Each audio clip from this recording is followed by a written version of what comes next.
Anchor Brian Williams is taking himself off the NBC Evening Newscast for now, amid questions about his credibility. In a memo to staff, he wrote, "As managing editor of NBC Nightly News, I've decided to take myself off of my daily broadcast for the next several days, and Lester Holt has kindly agreed to sit in for me to allow us to adequately deal with this issue." Williams recently apologized for spinning a false narrative about being in a helicopter hit by a rocket-propelled grenade in Iraq in 2003.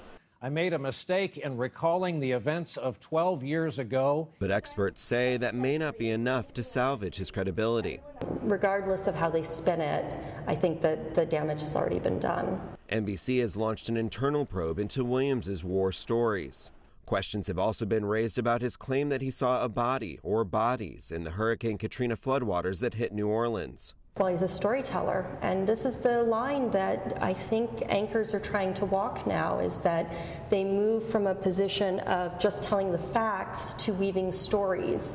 And then the question becomes, when do the facts and stories become indistinguishable? It's a line that the managing editor of Stars and Stripes says war veterans are keen to protect. The newspaper broke the story that led to Williams's admission. Well, I think any journalist who talks about his or her experiences, under fire and in a war, runs a little bit of a risk of crossing a red line with veterans who are actually there and who, in the last analysis, were at even greater risk and required to make greater sacrifices than a person who is there primarily as an observer. In his memo, Williams said that it has become painfully apparent that he has become a distracting news story and vowed, quote, "Upon my return, I will continue my career-long effort to be worthy of the trust of those who place their trust in us." Matthew Burgoyne, Associated Press.